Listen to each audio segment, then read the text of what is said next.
from the television series Cops, internationally shown.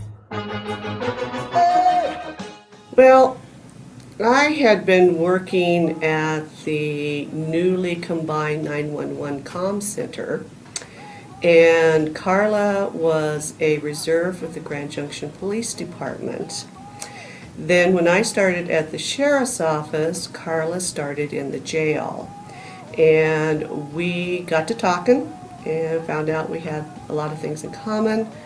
And it just kind of took off from there. Just kind of a sister soulmate, if you will. We liked the same things. We believed in a lot of the same things. And it just kind of grew from there. And she has one wicked sense of humor. Being fair-minded, being loyal, understanding that life isn't always black or white. I think those are probably the main things that have kept Carla, and has let her stay with us as long as she has. Carla has dedicated herself to the agency for 25 years. And I think that amount of time for anybody in any walk of life in a given duty is an exceptional amount of time and deserves recognition. Her mind is directed towards the court services, long distance transport and coordination, and she does that job well and is fiscally minded and looks at all the angles necessary to accomplish her tasks. What you gonna do when they come for you? Bad boys, what you gonna do? What you gonna do when they come for you? Bad boys. I started at this department approximately 21 years ago, and my first FTO was Glade Johnson. Glade Johnson was an FTO. He was pretty strict about the way things were done, the way things were handled. As far as any other things that Glade has taught me, he taught me to be accurate on my reports, to make sure you put everything in those reports. I think he's a good person, and I know this is his 25th year with this department. Glade, that's pretty amazing in this day and age that people actually stay with jobs for 25 years. I want to congratulate you on your service with Mesa County and as your service as a law enforcement officer in the state of Colorado. Hey Glade, congratulations on 25 years with the Sheriff's Office. Hey, we're sitting here talking with Heather down here, and I happen to be in front of JUCO, which I know you're a great fan of. And by the way, here's the dates for the upcoming JUCO. You might want to put in your leave request right now so you can bump anybody that needs to. Bad boys, what you gonna do? What you gonna do when they come for you? Bad boys, what you gonna do? And Stan Haley was one of the first people I met when I came here. He was my very first field training officer, but also I remember meeting him during my orientation period. What struck me about him was that he had a knack for immediately making people feel welcome, like they were part of the agency. Probably one of the things that has always struck me about Sheriff Hilke, going back to when he was my field training officer, is his diverse knowledge about everything that happens in the sheriff's office. He had a good foundation from the jail, from working there briefly. He understands wildland fire because he was on the fire team. He understands the importance of search and rescue and how to work with volunteers, and is deeply involved in all those, even up to and including an advanced knowledge of radios. We've done everything from hunt bad guys to hunting alligators to shootouts and high-speed chases. So it's been a great ride with lots of neat adventures. So he's a guy that, without a doubt, has natural leadership ability.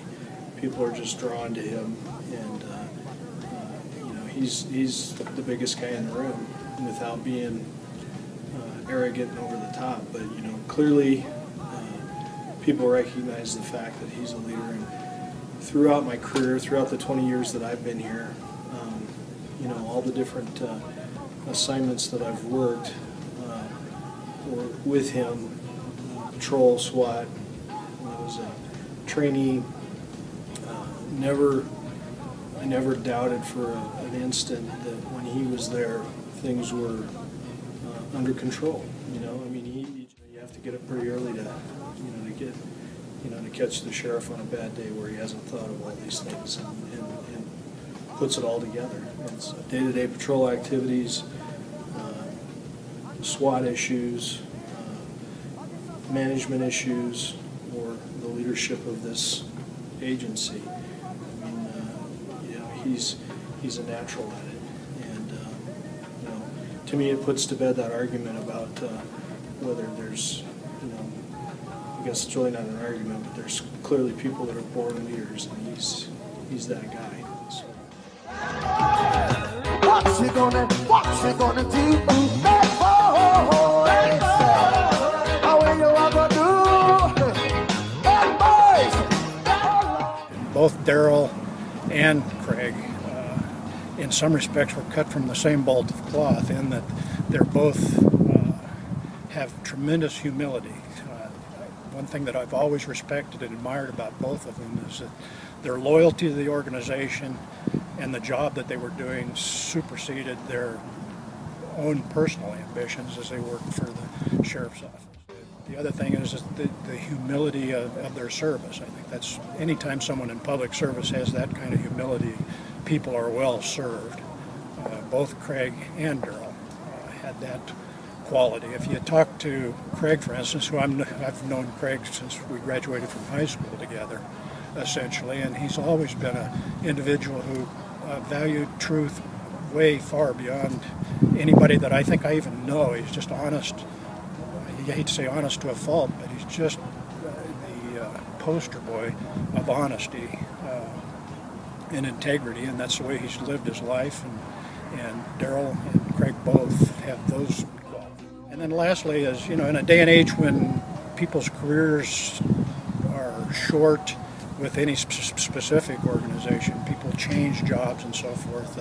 Both Darrell and Craig wanted to live in this community, wanted to serve this community, and the fact that they've stayed and worked for 30 years is a huge testament to their capabilities.